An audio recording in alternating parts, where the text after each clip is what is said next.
So we will get started. Welcome to the Designing Your Career workshop. We are tonight focusing on negotiation and negotiating specifically to get the salary that you deserve in your, whether that's contract work or full-time work or anything in between.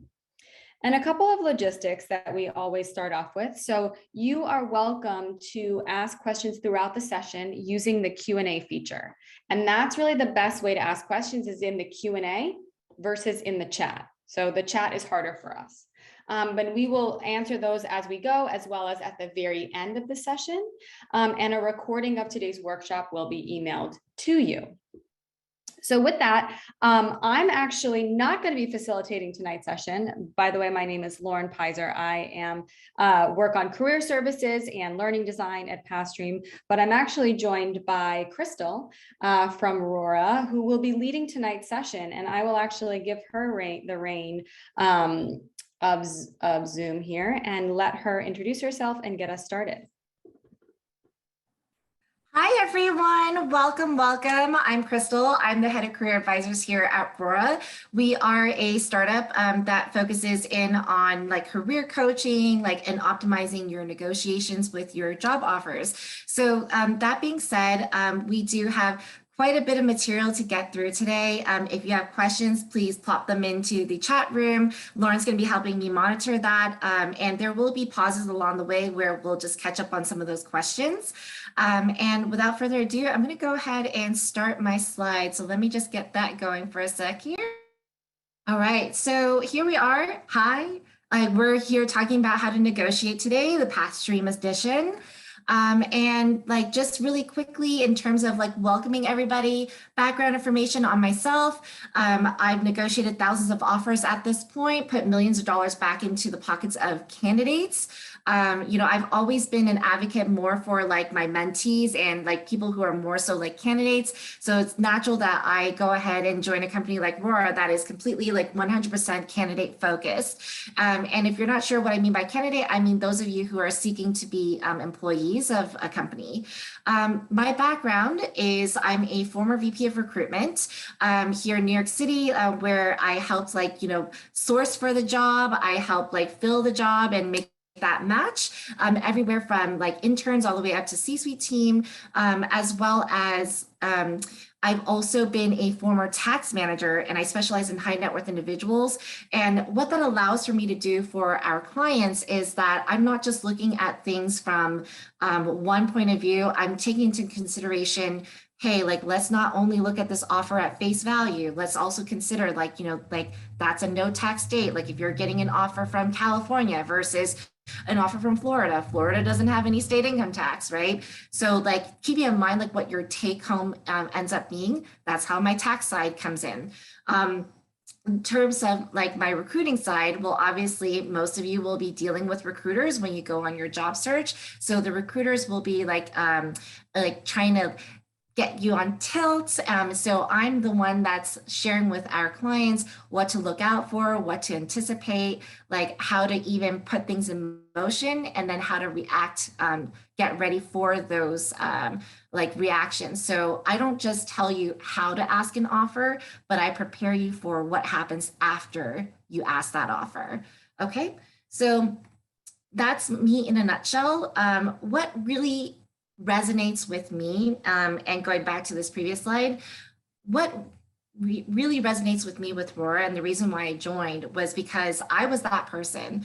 I was that person where I was no different from the coworker sitting next to me who has the exact same job, but that person ended up getting paid more. And the only difference between why that person got paid more and I didn't was because that person asked. So what I try to do here at Rora is not have you all learn the hard way like I did, right? I'm trying to tackle that one client at a time to not make the same mistakes that I did with being too afraid to ask or going, no, if I just put my head down and I do good work, the employer will know that I'm doing all this great work and they will rightfully, reward me, right? It doesn't work like that, guys. So that way, you know where I'm coming from when I share these this advice with you, and like why I'm so attached to this mission and why I really wanted to join Rora and be a part of this conversation today. So in terms of the conversation we're having today, we're going to talk about like, what's trending, like some new laws that are out there, some creative requests that we're seeing now that people are being a bit more bold.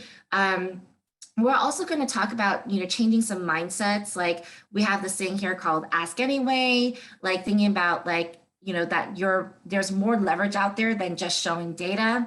How to get beyond like the recruiter saying no, like getting past that belief, like how you don't want to look greedy, as well as like, that ultimate fear of, I don't want to lose the offer, right? So all those things we're going to think about, not just think about, but we're going to talk about today. All right, so let's start with what's trending.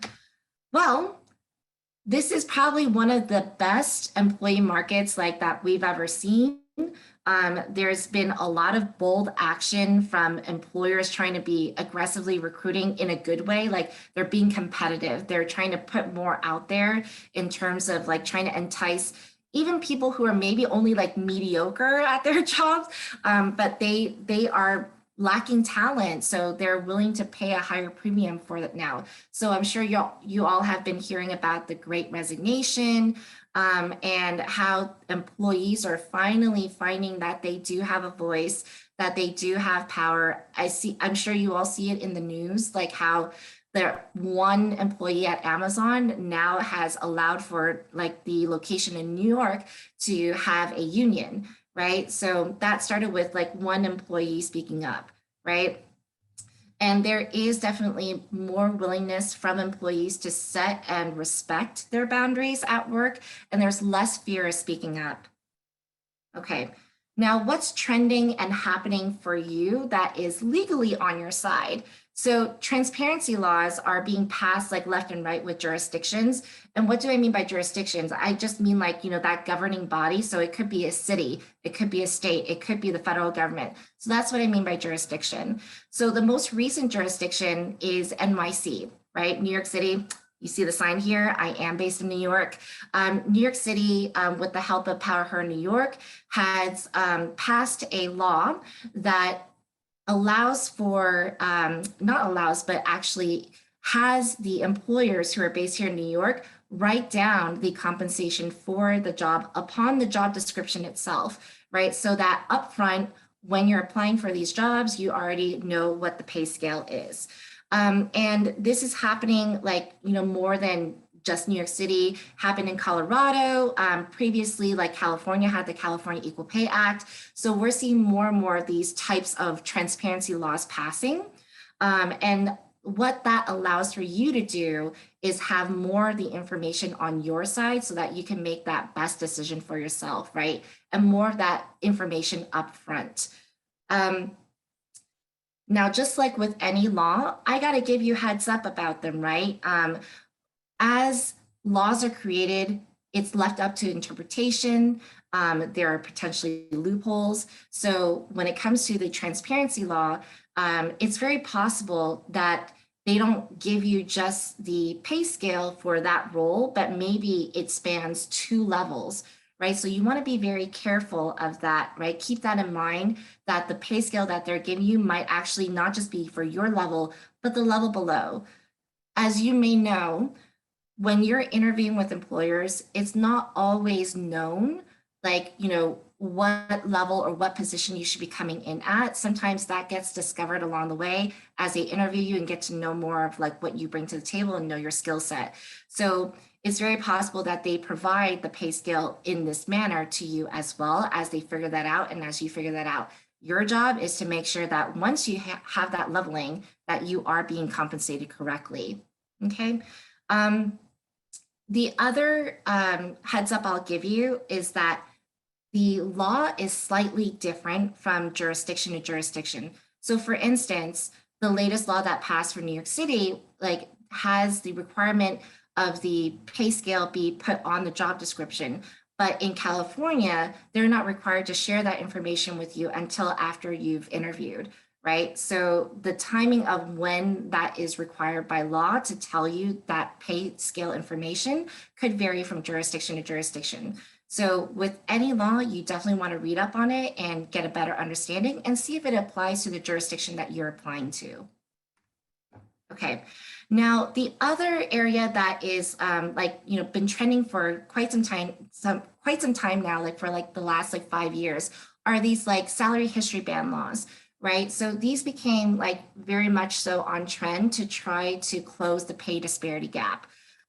This way, if you've historically been underpaid, you don't have to share your previous past salary history with your employer anymore. And like this allows for you to actually like share your salary expectation, which is not our first go-to plan, by the way.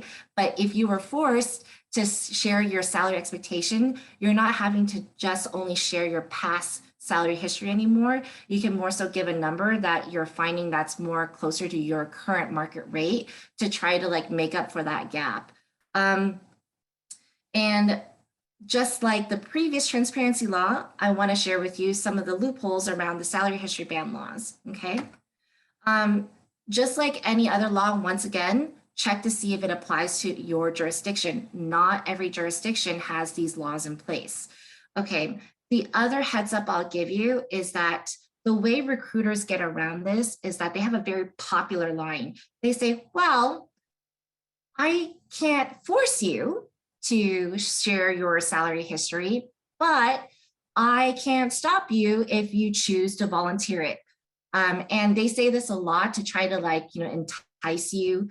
Like, they say things like, oh, I'm on your side. If you just let me know, I can help you get a better offer, right? But what you might not realize is that if you share a number, like say for instance, maybe you would be very, very happy with getting, $150,000 per year, right? That might be your go-to number. You've really been aiming for that number, but you go ahead and share that number, not knowing that the position you are getting paid for actually has the budget to go up to 200,000, right? You might be very happy with that 150,000, but on the employer end, they just save $50,000, right? So that's why we don't encourage for you to share your salary expectations up front, right? Like we encourage you to ask the question of the pay scale. Think about it, right? How many times a recruiter and employer constantly ask you for your salary expectation? Think about how many times did you actually turn it around and ask them what the pay scale was, right? Oftentimes, I find that our clients, even the client that I just spoke to right before this presentation today, was like, oh, I didn't think about that. I'm like, yep, and that's why you hired us. That being said, right, remember that heads up. There are questions that if the recruiter's asking you, there's probably a version of that question that you could rightfully ask the employer right back to help you have more of the information. Okay. The other heads up regarding the salary history band laws, when you go to apply for a job, they might have conveniently left that line item in for you to actually punch in a number, right? Now, the tricky part is that they might have put a red asterisk next to all the required boxes that you should be inputting, but they left that box in, but there's no red asterisk, right? Like this happened actually to like one of my friends the other day, like trying to fill out an application for a large Big Four company, and in some worlds in consulting is one of the big three, and the application had that line item of like, your past salary history, but there was no asterisk next to it. So if you weren't aware of this law, you might have actually very much so filled in that box, and then that would have maybe caused you to not be able to maximize your negotiations because you already shared your expectations, right? So those are some things to look out for, but know that these laws have been implemented to be on your side. All right, why do those things even matter for you, right? What does it mean for you? So it's time to even out the information asymmetry, right? Like there's this idea now with these laws that actually new people applying might know more about what you can get paid than someone on the inside, right? Isn't that ironic? Like you could be a very loyal employee of this company, but in order to find out like what other people are getting paid or what you could be getting paid for your role, like the person coming in who's brand new would probably know more about that current salary history than you as an existing employee. So something to keep in mind. But in terms of like information asymmetry, you have your friends, you have your parents, you have your family, you have your spouses, you have advisors that you could talk to, but they might not necessarily have a broad spectrum of what's going on, the latest offers that are out there, like what you can actually negotiate for, right? So my recommendation when you're in this realm, get help, right? Get help from people who you know who have done it. It doesn't even have to be a service like ours. Like it could just be like someone who has a role that you have, has had the experience of negotiating, right? And have them help you, right? Like don't just do this for yourself, like if you've never done it before.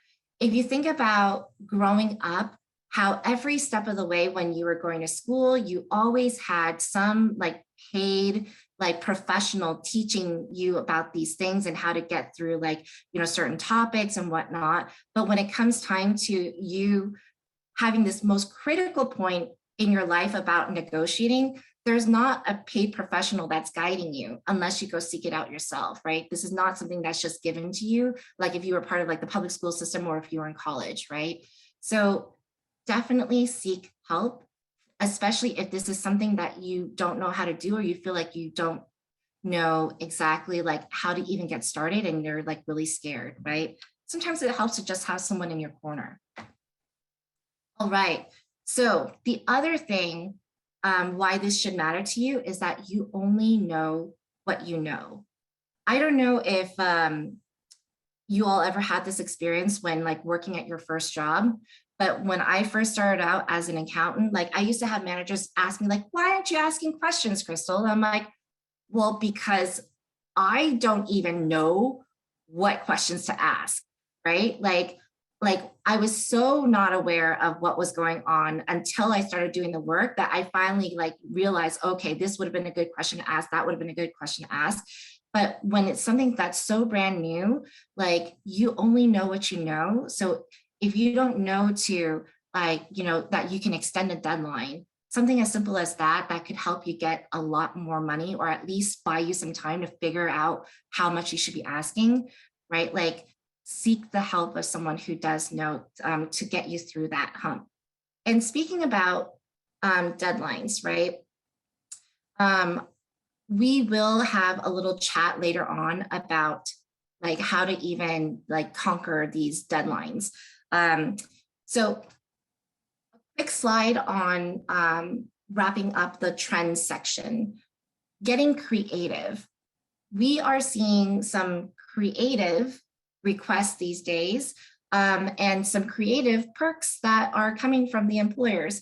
So one of them is actually like, I actually saw an employer put in grandparent leave into their perks and their offers.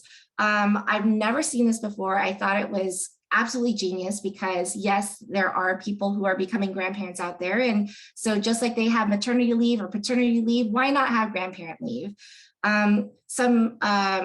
Some areas that are being more negotiated on, especially for like women in tech, are like the ability to work from home and having that flexible work schedule and being able to maybe have like a 4-day work week, or if everyone else is required to go back to the office, that you get that one work from home day, right? This matters a lot to my clients who are women in tech, who are mothers. Like they want that flexibility to be able to like work from home on Friday so that they could go pick up their kids and, you know, just like get an early start on their weekend or whatnot. And there is more requests of like working remotely. Some other more creative areas, like we actually had a client who asked for 80% work-life balance. So what they ended up doing was that we negotiated the offer up, and then at the end, we're like, okay, there's this 80% work-life balance request that they have. So then they were able to get approved adjusting that compensation to 80%.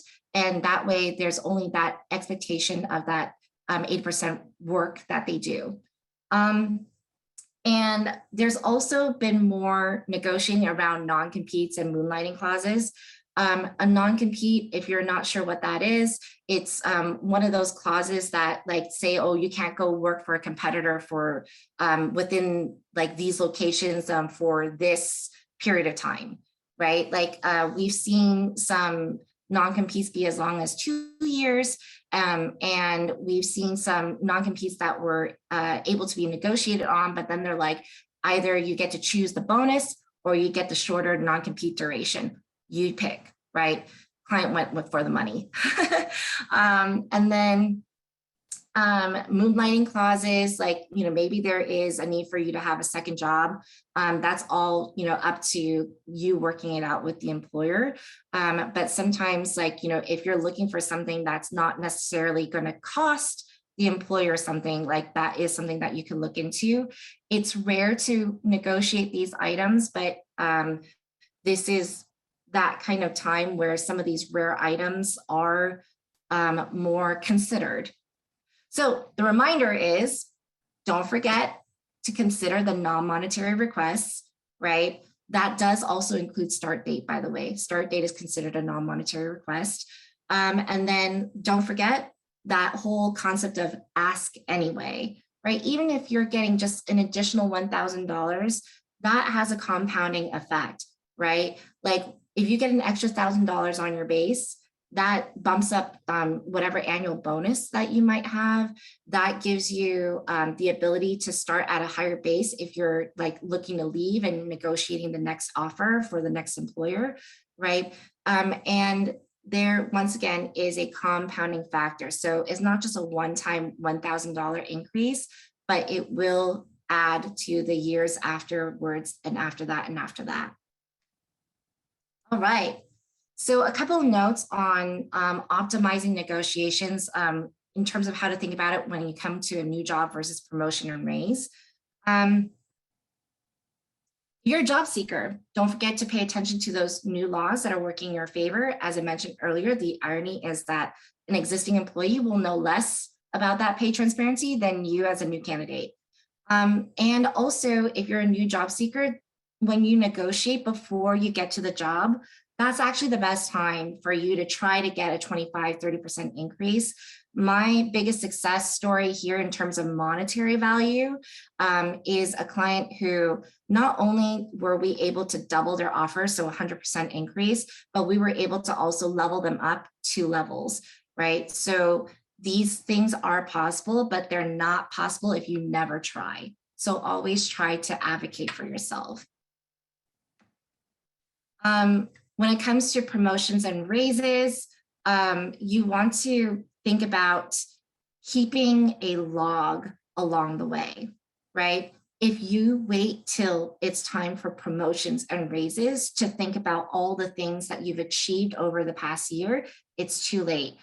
You need to actively keep track of this throughout your year so that when it comes time to actually have your manager go in and negotiate on your behalf, you have a meeting up with them ahead of time, arm them with whatever information that they need to like make you look like, all like, like the best star performer, so that they can go in and try to get you like that promotion and raise as strong as possible.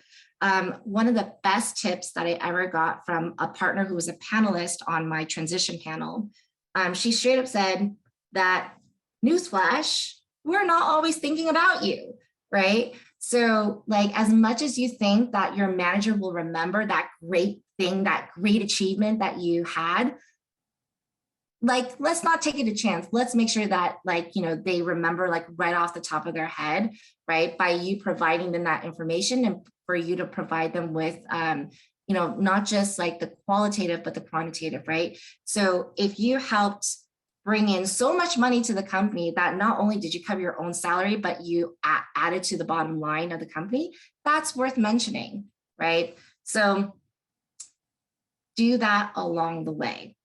Make it easy for them to put and shine the light on you. All right.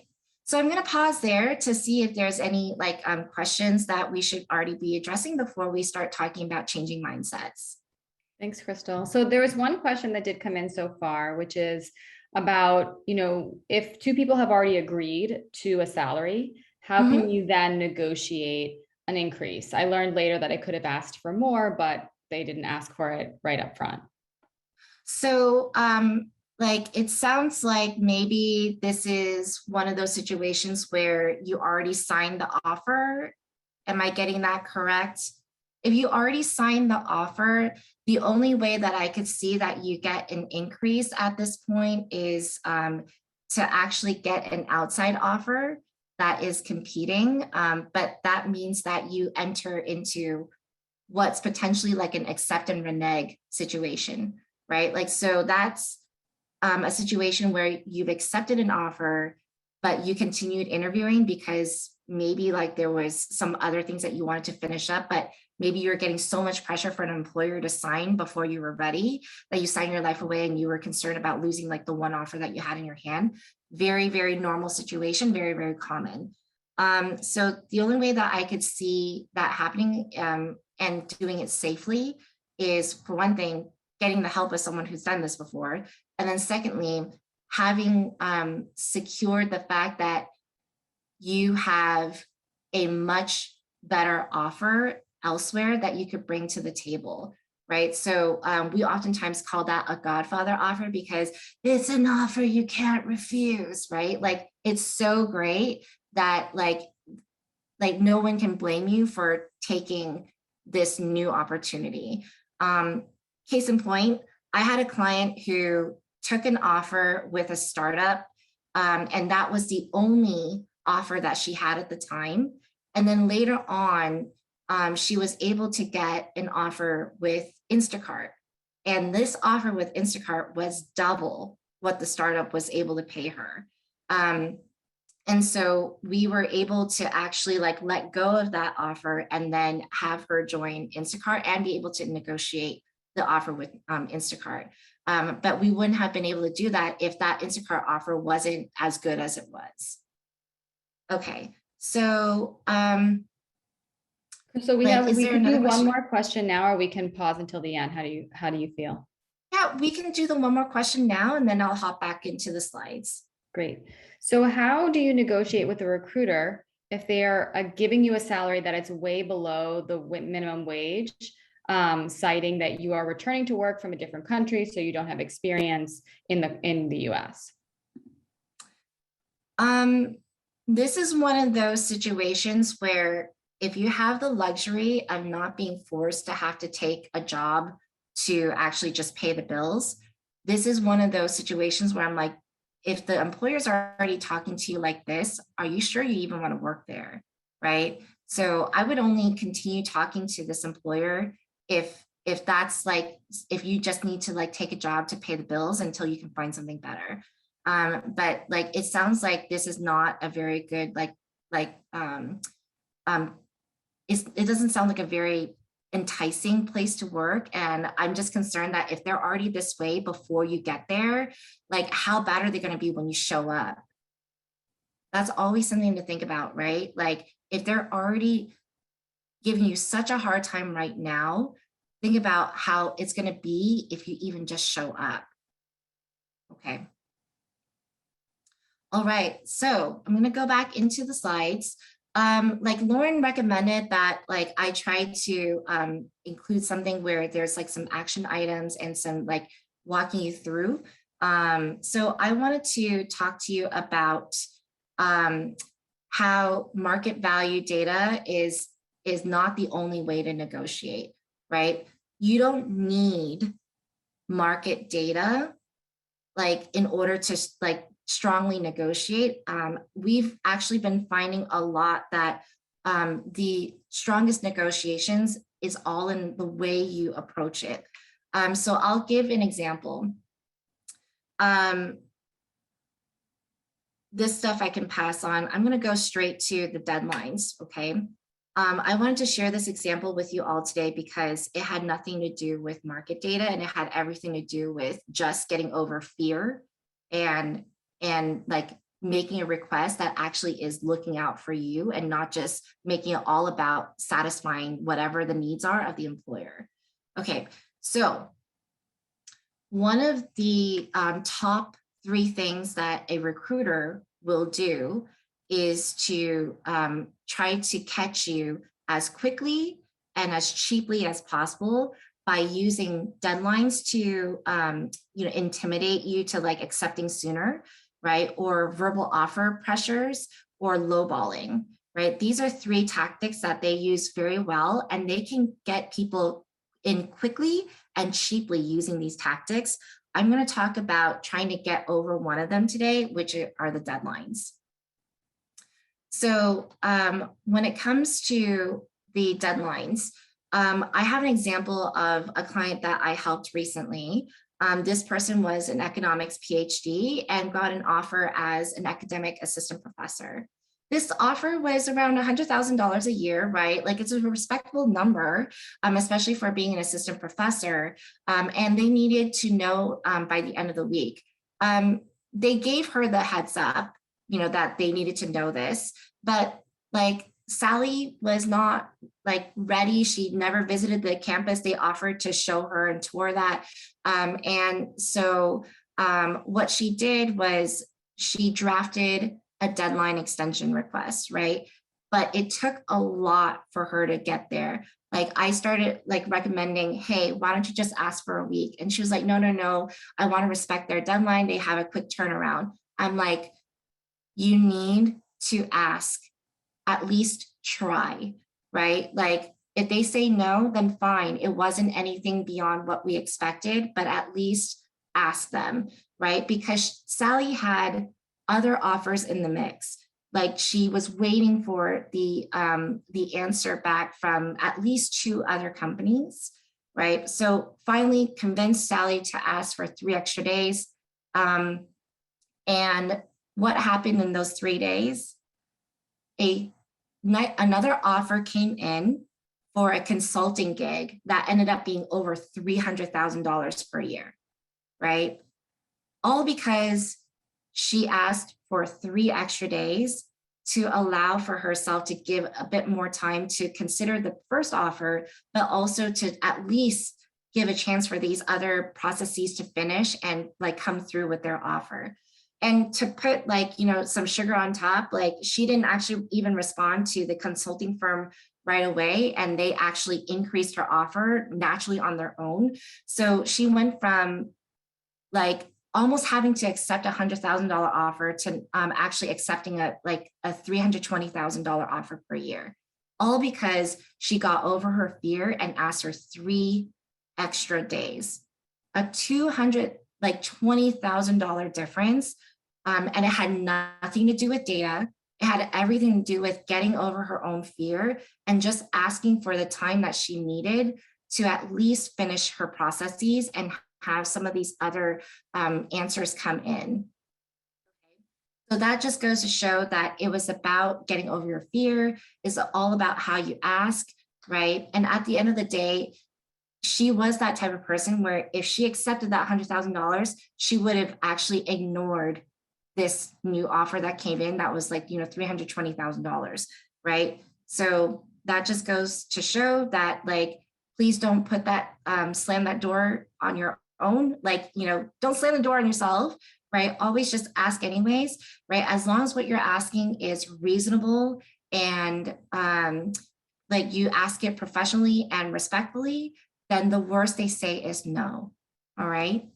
So that being said, like we also have a template in here that I'm going to share the slides later with Lauren, and she could pass it to the community, like of like, one of the drafts that you can use in trying to extend your deadline. Okay, so I'm going to pause there. Do we have questions around deadlines? Yeah, so there's one clarifying question from Tamara about if the university was Sally's #1 choice, why did she take a contract non-employee consulting gig, even if it was for higher money? No, it wasn't a contract gig. It was not a contract gig. It was a full-time offer with a consulting firm.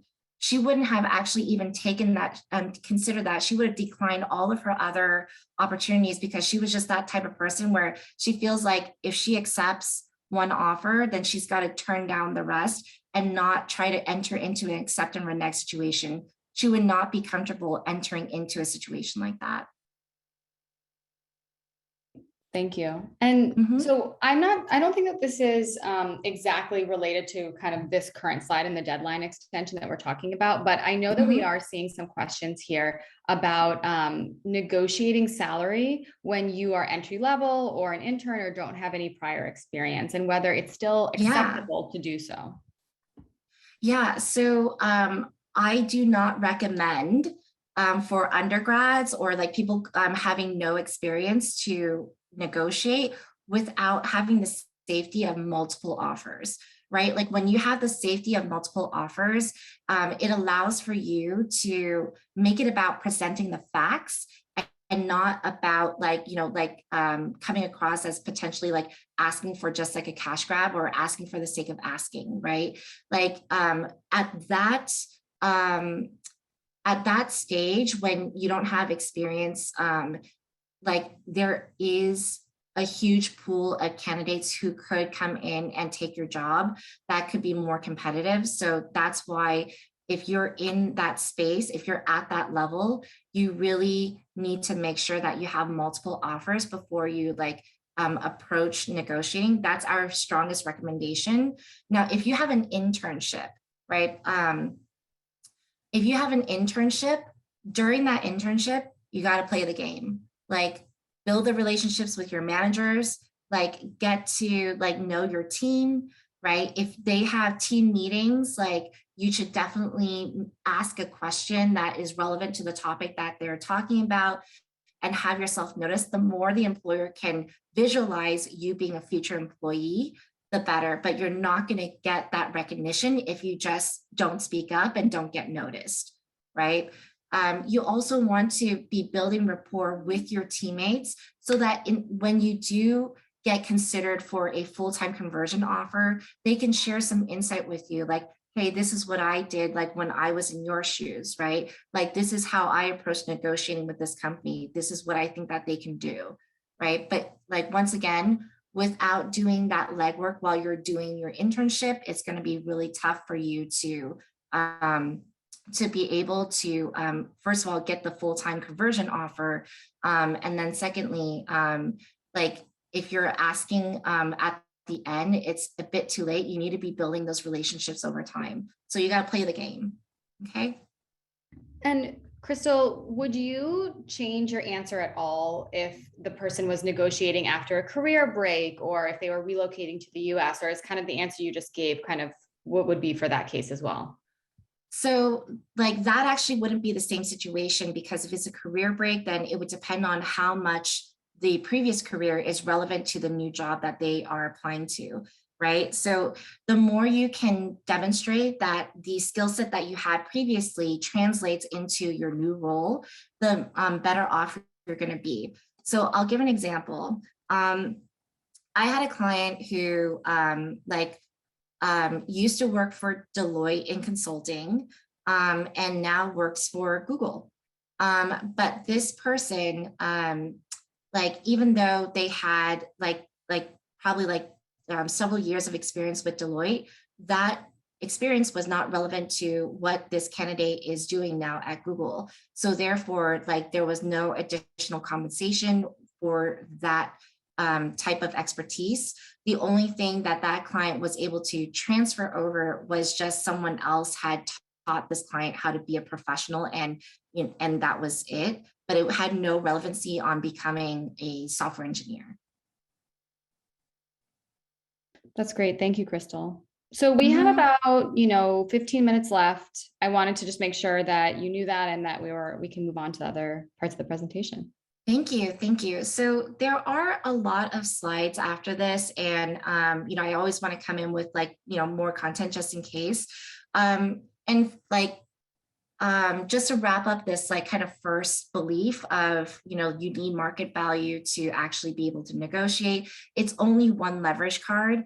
And one of the market data sites that we recommend is AI Pay Grade. So if you ever need to like check out, like some of the offers out there, like you could go use this site.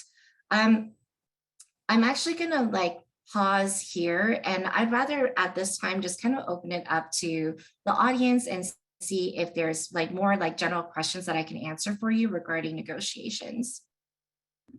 Yeah, great. So I think that this would be a good point to just kind of think about what questions you guys have that we haven't talked about yet, and just take a minute to put those into the Q&A for Crystal. Yeah, so definitely do that. And what I'm going to do is that I'm going to skip ahead to the big, scary topic. The big, scary topic of like what it means, like if you're like, can you lose an offer from negotiating, right? The answer is yes, you can, right? In our experience, I've negotiated like thousands of offers at this point, and I've maybe seen like 10 offer rescinds. And when it came to offer rescinds and those 10 that I'm having in mind, there were signs that it was coming down the pipeline. So if you're hearing things from the recruiter, like there's a close second candidate, that is a sign to negotiate less aggressively. If you're hearing things like, at this point, like, if the compensation is not where you need it to be, maybe you need to consider something else. If I hear that from a recruiter, I automatically go back to the hiring manager and just check to see if that really is the case. Okay. And then like the third sign that I tend to see if I think an offer rescind is coming down the pipeline is if you don't have support from your hiring manager. Now, I'm saying terms like hiring manager, but I'm realizing that maybe like people don't really know what a hiring manager is. A hiring manager is like that person that like once you get into the workplace, they will become the person that you report to, your supervisor. So that tends to be your hiring manager. And if you're not feeling support from this hiring manager, that is a bad sign. Like even before you negotiate, if you're already not feeling support from this person, this is the person that you're about to need to negotiate with if you choose to negotiate. This is the person that will also be in charge of your promotions and your raises. So if they're already not supportive of you up front, it's a bad sign, right? Like even before an offer rescind comes down, it's like down the pipeline, that is a bad sign. So the idea that I want you to start really thinking about is if you're finding these employers who are punishing you for just trying to advocate for yourself, right? Really think about, do I have to take this job because I'm not feeling the support I need? And is that an employer that I really want to work for?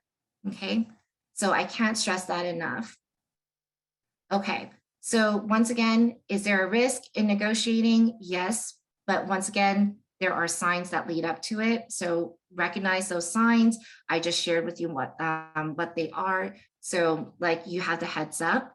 And if you're ever like too scared or whatnot, like it might just not be the thing for you right now.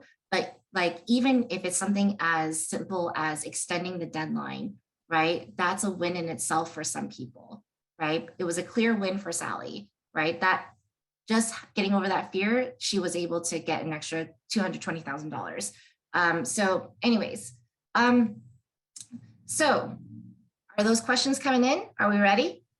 Yeah, we've got another one that's come in. And this one is from Albert. And so he's applying to or if he applies to an entry-level position in a totally new field, but there are some transferable skills, and he has an MBA. Do we think that that's enough to negotiate a higher salary based on that graduate degree and those transferable skills? So it is going to take a bit of work. You need to make sure that you're getting credit for those skills, and it might not necessarily be a huge increase. But once again, you want to make sure that you have good rapport with your hiring manager. right? Like, so that if you get blocked with the recruiter, that you at least can turn to someone higher up that is in charge of you once you get to the once you get to work, like that could advocate on your behalf, right? And then the other reminder is that you're going to have more security if you're coming at this with more than one offer, right? Like something that we didn't get a chance to share earlier, but most of these employers, they're expecting you to negotiate, right? And some of them even take it as a sign of if you're not negotiating and you're pricing yourself too low, then do they really want to hire someone that doesn't have that confidence, right? So once again, they are expecting you to negotiate, but you need to balance out this idea of social capital versus like, you know, what you're asking for. What do I mean by social capital? Social capital is like that good relationship, that good rapport that you're building with your teammates and with your hiring manager, with your skip manager. And if they're incredibly supportive of you, then they're going to be able to help you get past any blockages that you might have from the recruiter in negotiating and help you advocate for a higher number. So I'm just going to pause there because I think Lauren unmuted. Yeah, thank you. So I know that we haven't really been talking about this today, but I'm curious, Crystal, your thoughts on this about looking for negotiating a promotion versus negotiating, you know, a completely new offer. Yeah. So as I mentioned, like in one of the slides earlier, when it comes to promotions, the best thing for you to do is to have kept track of your bragging rights throughout the year, right? If you wait till like when it's time for promotions and that's when you present all of this, all the facts, like it might be too late. Your manager might have already had that conversation with the negotiation team. And then all of a sudden you're like, oh my gosh, they already put this together and now I can't change it, right? So you need to be actively keeping track of your bragging rights throughout the year. Once, like the more you can show that you added and contributed to the bottom line of the company, the better, right? If you save them on things like, you know, like you made things more efficient or you brought in like a huge client, right? If you signed on like $1 million client, that's saying something, especially if they're only paying you $100,000. So, you know, like those are great things to point out, right? Like maybe you wrote and published a paper that was recognized in one of the top tech conferences, right? Like what's coming up? Grace Hopper is coming up. Maybe you're a huge speaker, a huge contributor to that conference. Those things, those accolades are worth reminding your managers so that when it comes time to promote you or put you up for promotion and raises, they're ready to go. They already remember all these things about you. Totally. Crystal, I'm curious. So I think this is actually a good question.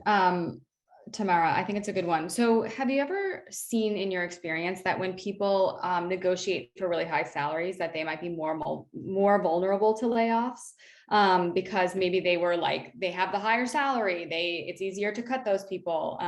Has there been any kind of like negative consequence or effect of kind of negotiating for that higher salary if there is a downturn within the company or the market?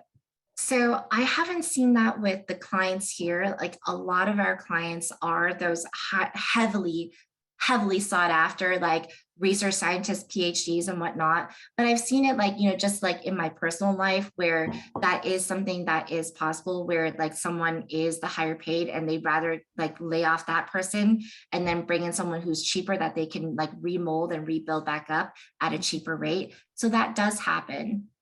Yeah, totally. Great. So I think we're kind of coming to the end of the questions that I'm seeing in the chat and in the Q&A. But you know, I think that it would be helpful, Crystal, if like as you're kind of like, you know, finishing up with us, and we so appreciate your time on a Wednesday evening. Like, what are like kind of recap for us? Like, what should people be walking away with after this presentation? Like, what should they do next?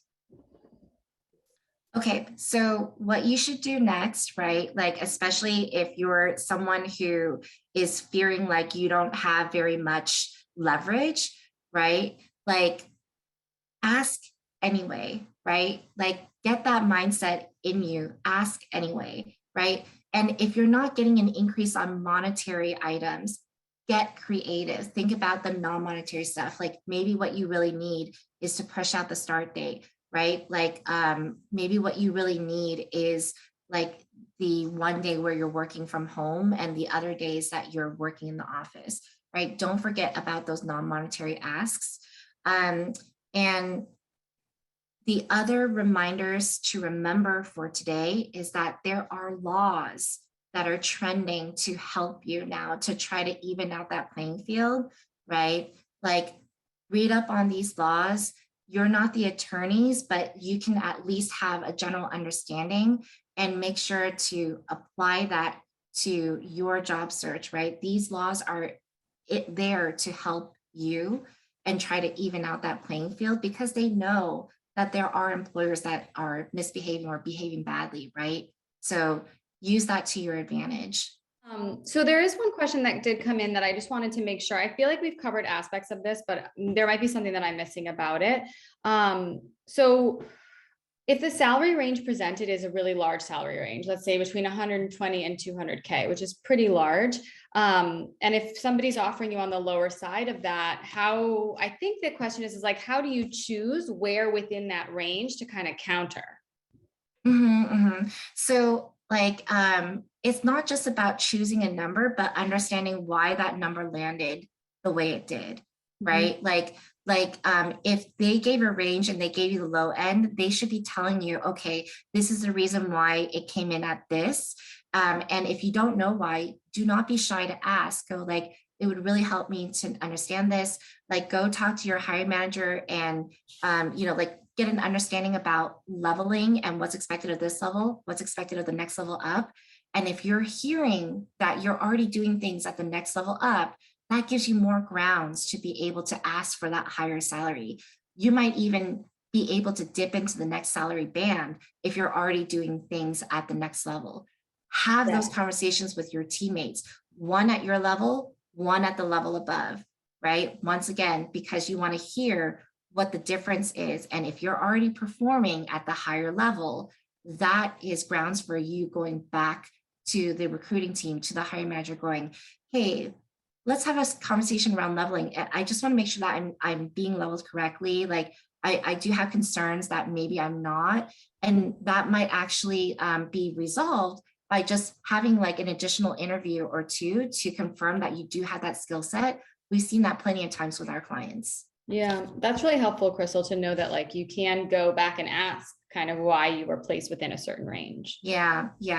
Like like I just like the last thing that you want to do is enter into a new job already resenting it, right? Yeah. If you already come in, like I just spoke with a potential client today, was like, I came in at the wrong level and I didn't realize it until I got there.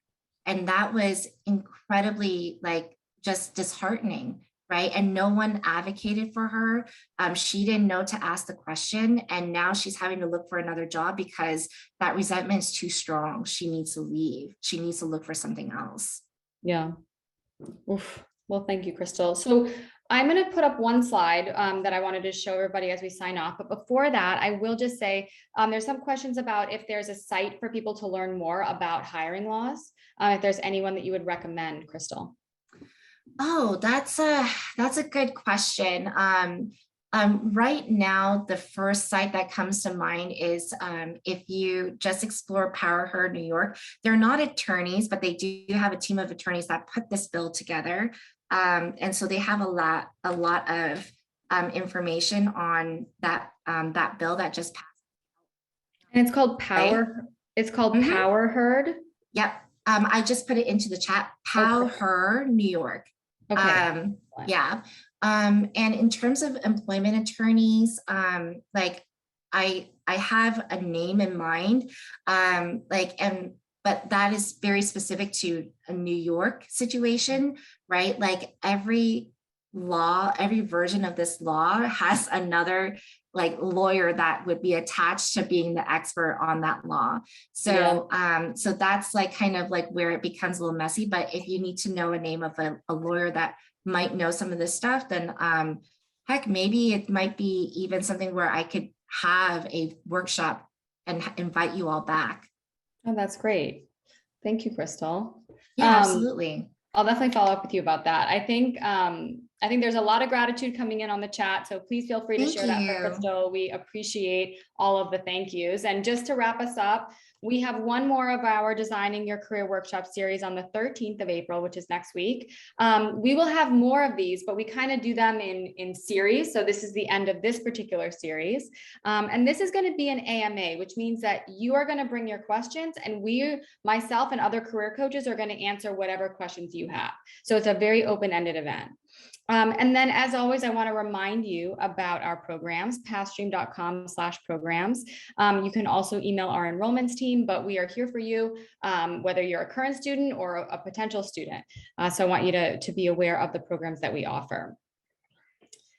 But that is all for us tonight. We thank you guys so much for all of your attention, your time, and especially to you, Crystal, for being here with us late on East Coast time. But everybody have a wonderful night, and we'll see you next week.